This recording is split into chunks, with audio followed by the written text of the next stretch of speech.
વિદ્યાર્થીઓ, ધોરણ 8 ગણિત પ્રકરણ નંબર 2 એક ચલ સુરેખ સમીકરણ સ્વાધ્યાય નંબર 2.8 આપણે અગાઉ શીખી ગયા એ પ્રમાણે ઉકેલ શોધો અને ચકાસણી કરો.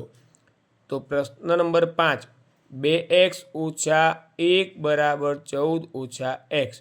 અહીંયા બંને બાજુ ચલ x છે. અહીંયા રહેલું ચલ x માઇનસ છે, એને આપણે જમણી બાજુથી ડાબી બાજુ લઈ જઈએ ત્યારે પ્લસ થશે. એ જ સમયે -1 જે ડાબી બાજુ હતું એને જમણી બાજુ લઈ જઈશું પ્લસ થશે. અહીંયા 2x વત્તા x બનશે. આ x આ બાજુ આવ્યું, આ 1 આ બાજુ આવ્યા, પ્લસ થઈ ગયા. બરાબર, એટલે 2x છે, અહીંયા કંઈ ના હોય એટલે 1x બોલાય. 2x અને 1x એટલે સરવાળો છે. અહીંયા ધનનો સરવાળો 3x થયા. એ જ રીતે 14 ધન 1 ધન 14 ને 1 15 થયા. અહીંયા 3 ગુણકમાં છે એટલે 3 ગુણ્યાવાળા ગુણકમાંથી અહીંયા ભાગાકારમાં આવશે. બરાબરની એક બાજુ એટલે કે અહીંયા ડાબી બાજુ જમણી બાજુ જાય એટલે ગુણકમાંથી ભાગાકારમાં આવે. જો ગુણ્યામાં હોય તો ભાગ્યામાં થાય. અહીંયા ભાગ્યામાં આવે એટલે x બરાબર 15/3 3 પંચા 15 માટે x બરાબર 5 મળ્યો. એટલે કે આપણો ઉકેલ xની કિંમત ચલની કિંમત 5 મળી. જે હવે આપણે ચકાસણી કરીશું એટલે એમાં ડાબી બાજુ જે 2x ઓછા 1 છે એમાં મૂકીશું xની જગ્યાએ. ડાબી બાજુ બરાબર 2x ઓછા 1 બરાબર નીચે બરાબર 2 નીચે 2 અહીંયા ગુણકમાં હોતી ગુણ્યા 5 જે આપણને ઉકેલ મળ્યો તો એ 5 ઓછા 1 અહીંયા 2 ગુણ્યા 5 એટલે 2 પંચા 10 10 ઓછા 1 10માંથી 1 એટલે કેટલા વધ્યા 9.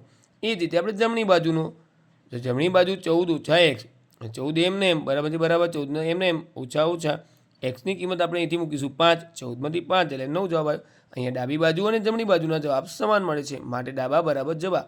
આ આપણે ચકાસણી કરી. આ આપણે પાંચમો દાખલો પૂરો કર્યો. હવે આપણે છઠ્ઠા દાખલા તરફ જઈશું.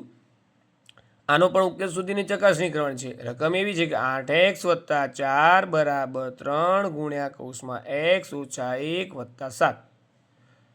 હવે અહીંયા પહેલાં તો આપણે આ જે કૌંસવાળું જે છે એને ગુણકમાં ગુણાકાર કરવા પડશે, એને સરળ સ્વરૂપમાં ફેરવવું પડશે. એટલે 8x વત્તા 4 બરાબર એમને એમ 3નો પહેલાં xની સાથે ગુણાકાર કરીશું એટલે 3 ગુણ્યા x એટલે કે 3x અને એ 3નો હું એક સાથે ગુણાકાર કરીશ એટલે 3 એકા 3 પરંતુ ઋણો હતી એ -3 વત્તા 7. 3 ગુણ્યા x એટલે 3x 3 એકા 3 -3 વત્તા 7.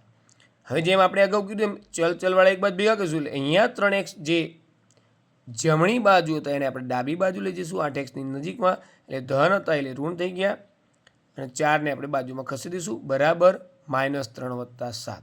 8x એમાંથી 3x અહીંયા બાદ બાકી થાય એટલે જવાબ આવે 5x. આ 4નું કંઈ જ નહીં કરીએ બરાબર ને એમને એમ અહીંયા ઋણ 3 છે વત્તા 7 છે એટલે કે ધન અને ઋણની બાદ બાકી થાય તો જવાબ આવે 4. મોટી સંખ્યાની સામે ધન 4.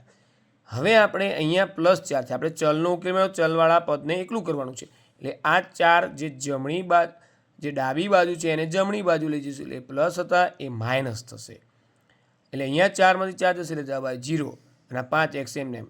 આ 5 અને xની વચ્ચે ગુણાકાર છે આપણે ચલ મેળવવાનું, ચલને એકલું પાડીશું એટલે 5 ગુણાકારમાંથી અહીંયા ક્યાં આવી જશે ભાગાકારમાં 0 ભાગ્યા 5 એટલે જવાબ આવે 0. xની કિંમત મળી 0. હવે આપણે એની ચકાસણી કરીશું.